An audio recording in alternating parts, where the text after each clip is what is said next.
구독과 좋아요는 큰 힘이 됩니다. 초대교회 시절에는 로마 시민권이 있는 사람은 어디를 가나 대접을 받았고 부러움의 대상이 되었었습니다.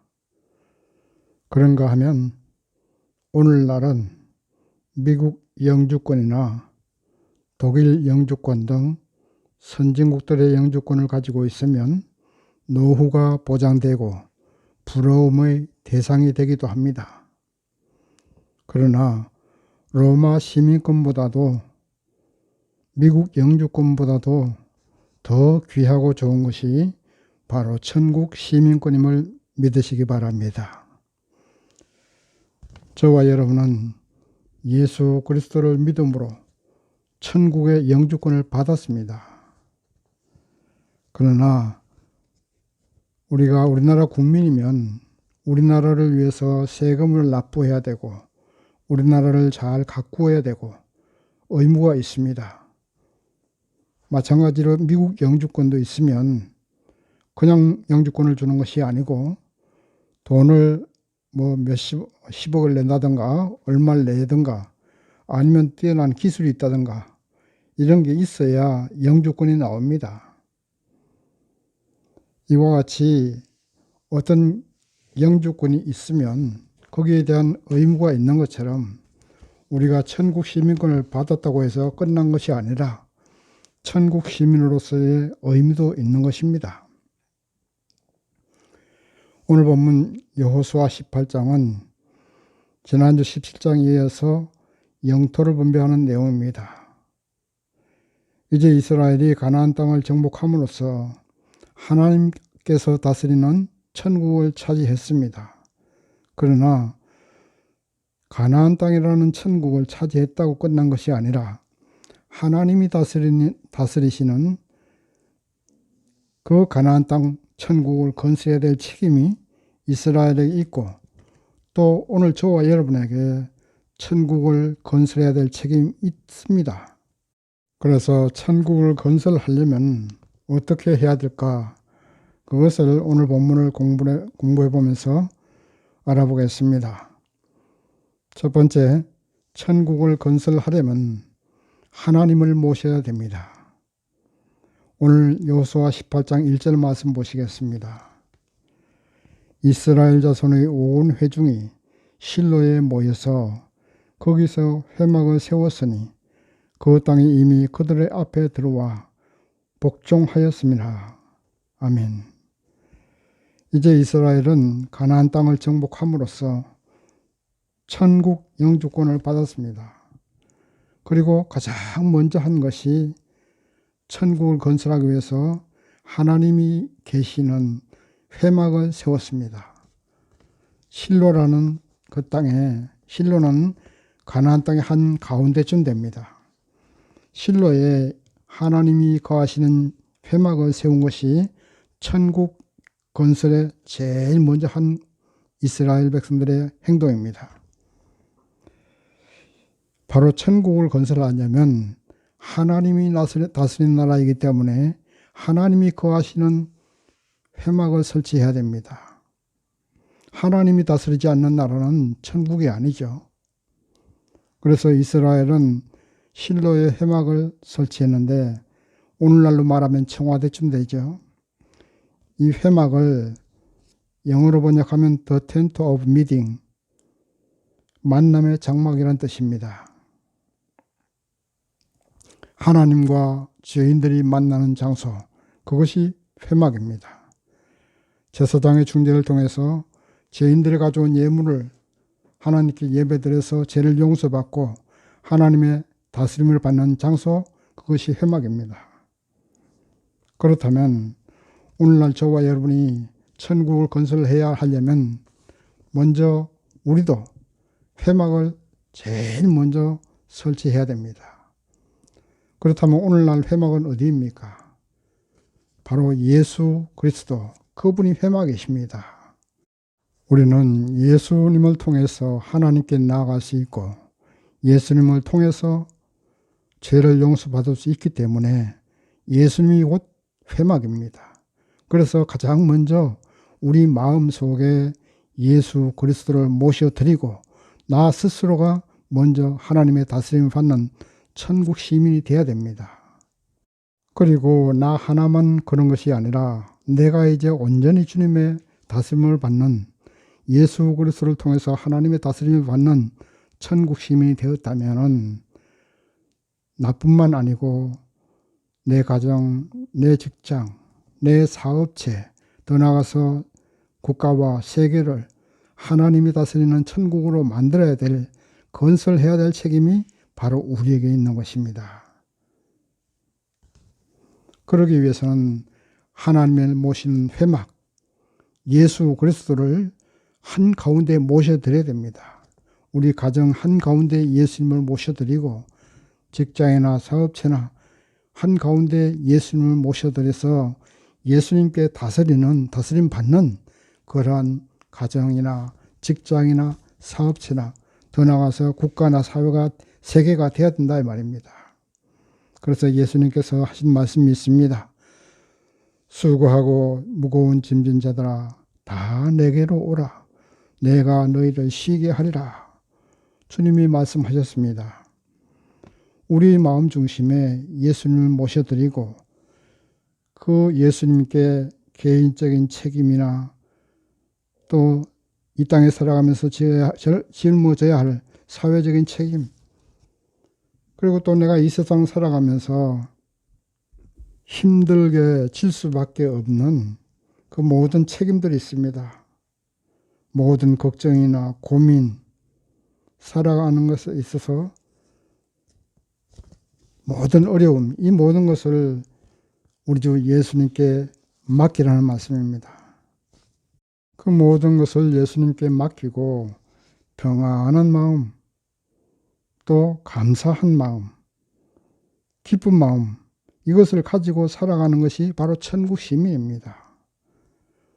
그리고 나 하나만 그렇게 평안한 마음 가지고 살 것이 아니라 내가 속한 모든 집단이 그렇게 평안하게 모든 것 주님께 맡기고 고민이나 걱정이나 이런 걸 할 것 없다 이 말씀입니다.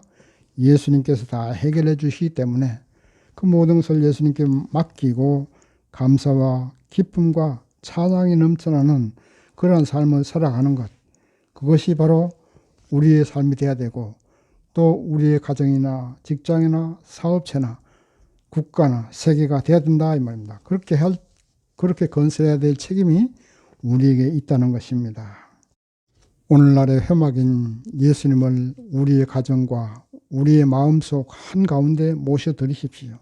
또 우리의 직장이나 사업체, 우리 나라가 또 더 나아가 세계가 예수님께 다스림을 받는 천국 시민으로 건설해야 됩니다. 두 번째, 우리가 천국 시민으로서 해야 될 일은 뭐냐? 현실에 안주하지 말라는 것입니다. 오늘 본문 말씀 3절 말씀 보시겠습니다. 여호수아가 이스라엘 자손에게 이르되 너희가 너희 열조의 하나님 여호와께서 너희에게 주신 땅을 취하러 가기를 어느 때까지 지체하겠느냐. 아멘. 네, 여기서 우리가 잠시 이스라엘의 영토 분배 현황을 한번 살펴보겠습니다. 지금까지 영토 분배를 받은 지파는 이스라엘 12지파 가운데 5지파만 분배받았습니다.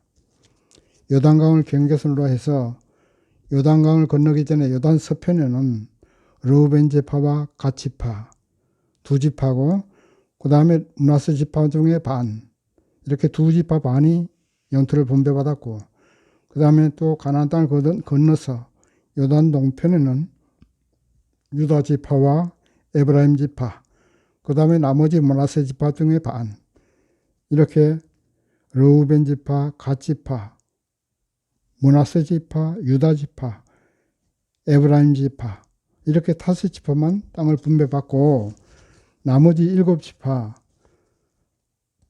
다시 말하면 베냐민 지파, 스불론 지파, 시므온 지파, 이사갈 지파, 아셀 지파, 납달리 지파, 단 지파, 이렇게 7지파는 아직 영토 분배를 받지 못했습니다.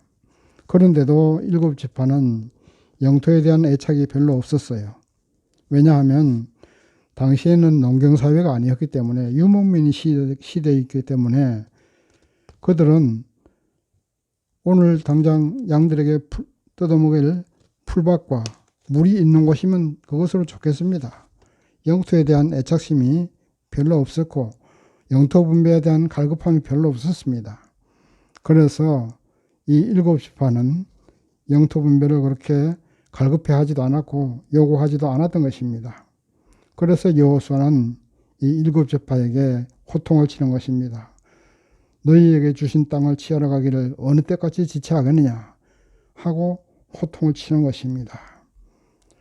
오늘 이 말씀을 듣는 저와 여러분은 여호수아 이 호통치는 소리를 우리에게 하는 말씀으로 믿으시기 바랍니다. 하나님이 우리에게 천국을 주셨는데 나 하나만 그 천국을 소유하고 천국 생활로서 감사와 기쁨의 생활을 영위해서는 안 된다 이 말입니다. 나 하나만 거치는 것이 아니라 내 가정, 내 직장, 내 사업체, 국가와 세계가 하나님의 다스림을 받는 천국으로 건설해야 될 그것을 어느 때까지 지체하겠느냐 이 말입니다. 이스라엘의 일곱 지파처럼 현실에 안주하지 마십시오. 나 하나 하나님께 복받아서 등 따시고 배불러다고 해서 배나 두들기고 살면 안 된다는 말입니다. 사람이나 기계나 쓰지 않으면 노화되고 못 쓰게 됩니다. 배가 불러도 현실이 풍요해도 천국을 건설해야 되고 가정이나 직장이나 사업체, 국가나 세계를 천국으로 건설해야 될 책임이 우리에게 있는 것입니다. 그렇다고 요즘엔 별로 안 보이지만 지하철에서 예수 믿으라고 소리 높여서 떠드는 사람은 그거 별로 좋지 않은 것 같습니다. 물론 제 개인적인 생각입니다만은 그런 방식은 1900년대 초창기에 우리 민족이 예수를 몰랐을 때나 그렇게 해야지요. 요즘에는 예수 믿는 사람 아니라도 예수를 모르는 사람은 없습니다. 그렇게 복음 전에서는 역효과 나요. 그러면 어떻게 복음을 전해야 될 것이냐? 우리 스스로 예수 그리스도를 믿고 천국 백성된 삶의 모습을 보이십시오. 내가 살아가는 것이 항상 감사와 기쁨이 충만하고 남들이 보기에 기쁨이 충만하고 행복해 보이게 하십시오. 그것이 그래서 사람들이 아이고 어떻게 해서 그렇게 날마다 행복한 것처럼 살아가시느냐고 물어볼 수 있도록 이렇게 살아가십시오. 그러면 아이고 나는 예수 믿어서 이렇게 행복합니다. 예수 믿어서 천국 백성으로 이렇게 평안하고 행복하게 살아갑니다. 이렇게 말씀하시면 그것이 바로 천국을 건설하는 방식이고 예수를 전가하는 방식 아니겠습니까? 세상 사람들이 하는 말이 있습니다. 예수 믿어라, 돈 내라, 예배당 짓자 이렇게 말한다고 합니다. 성전 건축하면 자손만대가 복받는다 이런 말을 합니다. 성전은 구약시대에나 성전이죠. 오늘날은 성전 없습니다. 예배당입니다. 성전은 예수 그리스도가 성전입니다. 예배당 안 지어도 얼마든지 예배드릴 처소가 널려 있습니다. 우리 마음이 예수님이 거하시는 성전이고 예수님 그분이 성전이십니다. 우리의 삶으로 천국 시민된 모습을 보여주십시오. 이웃들을 어떻게 하면 섬길까? 어떻게 하면 우리 이웃이 나로 인해서 행복해질까? 생각하고 기도하고 고민해 보십시오. 그것이 복음 전하는 것이고 천국을 건설하는 것입니다. 사람의 이 머리, 뇌를 사용해서 성경 말씀을 읽고 암송하고 우리 육신을 사용해서 이웃의 고민이나 걱정이나 이런 걸 풀어주고 해결하려고 뛰어다녀야 됩니다.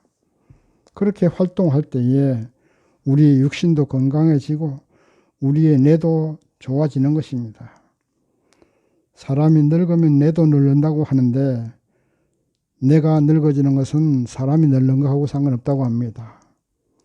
사람이 사용하지 않기 때문에 노화가 된다고 합니다. 뇌를 사용하지는 않고 지나치게 술이나 많이 마시고 담배를 많이 피우기 때문에 뇌가 나빠지는 것입니다. 자꾸만 사용해야 됩니다. 80, 90이 돼도 왕성하게 글을 쓰고 활동하시는 분들은 뇌가 나빠지지 않습니다. 좀 더 자자, 좀 더 눕자 하면 육신도 녹슬고 뇌도 녹슬어 버립니다. 그래서 잠언 말씀에 부지런하여 게으르지 말고 열심을 품고 주를 섬기라고 하셨습니다. 우리가 속해 있는 이웃과 직장과 동료 이들을 주님으로 생각하십시오. 예수님의 섬기듯 그들을 잘 섬기고 그들에게 봉사하십시오. 그것이 천국을 건설하는 것이고 그것이 천국 시민인 것을 우리 스스로 증명하는 것입니다. 현실에 안주하지 마십시오. 계속 전진하고 이웃을 위해 활동하고 봉사하고 앞으로 나아가야 될 책임이 우리에게 있습니다. 그렇게 함으로써 천국이 건설되기 때문입니다. 세 번째, 천국을 건설하기 위해서는 그림을 그려야 됩니다. 오늘 본문 말씀 4절 말씀 보시겠습니다.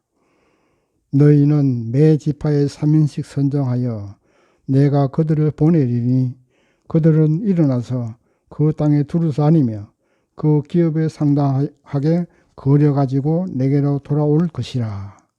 아멘. 여호수아는 땅을 분배받지 못한 7지파에게 한 지파에게 3명씩 선정해서 그들 스스로 그 땅을 두루 다니며 자기들이 차지할 땅을 거려오라고, 지도로 거려오라고 이렇게 말을 합니다. 자기 손으로 직접 땅을 두루 다니면서 지도를 거려야 자기들의 땅에 대한 욕심도 생기고 목표도 생기고 사명감도 생기는 것입니다.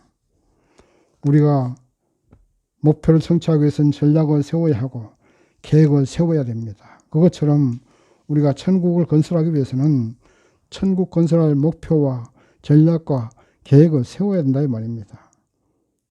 섬기고 봉사하는 것도 전략이 있어야 됩니다. 평소에 그렇게 하지 않던 사람이 갑자기 이웃을 섬긴다고 이상한 행동하면 오히려 또 이 사람이 갑자기 왜 이러나 하고 경계하고 이상하게 생각합니다. 가랑비에 옷 젖는 것처럼 조금씩 가까워지고 또 친해지고 도와주고 해야 됩니다. 여러분의 마음에 예수님을 모시는 것도 그렇고 예수님을 믿고 성화되는 것도 그렇습니다. 어느 날 하루아침에 갑자기 되는 것은 아니에요. 물론 예수를 믿고 영접하는 것은 갑자기 됩니다. 그러나 영접하는 단계를 지나서 성화되어 가는 과정은, 천국 시민이 되어 가는 과정은 하루아침에 되는 것이 아닙니다. 날마다 새벽마다 여러분의 심장에 손을 얹고 기도해야 됩니다. 주님 감사합니다. 나를 사랑하신 주님 감사합니다. 나를 구원하여 주신 주님 감사합니다. 이렇게 여러분이 가슴에 손을 얹고 여러분의 심장에 손을 얹고 고백하십시오. 그러한 생활이 매일매일 계속되다 보면 조금씩 천국 시민이 되어 가는 것이고 성화되어 가는 것입니다. 그리고 여러분의 목표물도 우리가 선정을 했다면 가슴에 손을 얹고 심장 위에 손을 얹고 기도하십시오. 하나님, 내가 천국 시민으로서 천국을 건설하기 위해서 나의 목표가 이것입니다. 이렇게 하려고 하는 전략이 있습니다. 주님, 이것이 주님의 뜻이라면 주님께서 나의 목표, 나의 전략을 잘 이룰 수 있도록 도와주시옵소서 하고 심장에 손을 얹고 기도하세요. 왜냐? 우리 주 예수님은 우리의 마음 한가운데 심장 속에 계실 수도 있기 때문이다. 우리 마음 한가운데 예수님이 계시기 때문에 심장에 손을 얹고 날마다 기도하십시오. 하나님, 내 가정이 복음화될 줄 믿습니다. 내 직장이나 내 사업체, 우리 국가가 예수님이 다스리는 진정한 복음화된 그날이 곧 올 줄 믿습니다. 하고 기도하고 고백하십시오. 그리고 그림 그리고 상상하십시오. 믿음이라는 것이 다른 것이 아닙니다. 상상하는 것이고 그림 그리는 것이고 그것이 이루어진 걸로 믿는 것입니다. 마치 내일 아침에 동쪽 하늘에 해가 뜨는 것은 당연한 것처럼 우리의 그림 그리고 상상하는 것은 바로 당연한 것으로 믿고 상상하는 것입니다. 그것이 믿음이에요. 믿음하고 상상하는 것하고 다른 것이 아닙니다. 그 상상하는 것이 믿음이에요. 이렇게 우리가 가슴에 손을 얹고 믿고 기도하고 감사하면 하나님이 분명히 그렇게 응답해 주실 것입니다. 이제 말씀을 정리합니다. 우리는 예수를 믿음으로 천국 영주권을 받았습니다. 천국의 국민된 우리가 천국 백성다운 모습을 보여주십시오. 예수님을 항상 마음 중심에 모시고 주님이 주시는 감사와 기쁨과 평안의 축복을 누리시기 바랍니다. 예수 믿는 사람이 그것이 없으면, 감사가 없고 기쁨이 없고 평안이 없으면 그것은 천국 백성이 아닙니다. 그래서 우리 이웃들이 성도님들 우리들 보고서 어째서 그렇게 행복해 보이느냐고 물어보게 하십시오. 그래서 예수 믿으면 이렇게 된다고 담대히 증거할 수 있는 그러한 삶을 사셔야 됩니다. 그리고 현실은 나 하나만 그렇게 살아가면 안 됩니다. 나 하나만 행복한 그런 생활을 하지 마시고 우리의 가정이나 직장이나 사업체나 전 세계가 예수님이 다스리는 그러한 천국으로 건설하기 위해서 우리가 늘 노력하고 기도해야 되는 것입니다. 그것을 목표로 삼고 그것을 위해서 전략을 세우고 항상 그것을 위해서 하나님이 들어주신다는 믿음으로써 가슴에 손을 얹고 상상하고 그려보십시오. 그리고 감사하십시오. 믿음으로 고백하십시오. 그러면 좁다란 오솔길이 고속도로가 되는 것처럼 어느 날 갑자기 여러분이 기도하고 목표했던 것들이 조금씩 이루어져서 마침내 터널이 뻥 뚫리는 것처럼 우리의 목표도 뻥 하고 이루어지는 것입니다. 올해 2022년은 우리 모두가 천국 시민으로서 행복한 삶을 사시고 여러분의 가슴에 손을 얹고 여러분의 목표가 이루어진 모습을 상상하며 기도해서 하나님께 응답받아 우리 가정이나 직장이나 사업체, 더 나아가서 세계가 모두 천국으로 변화되는 그러한 2022년이 되시기를 주님의 이름으로 축원합니다. 아멘.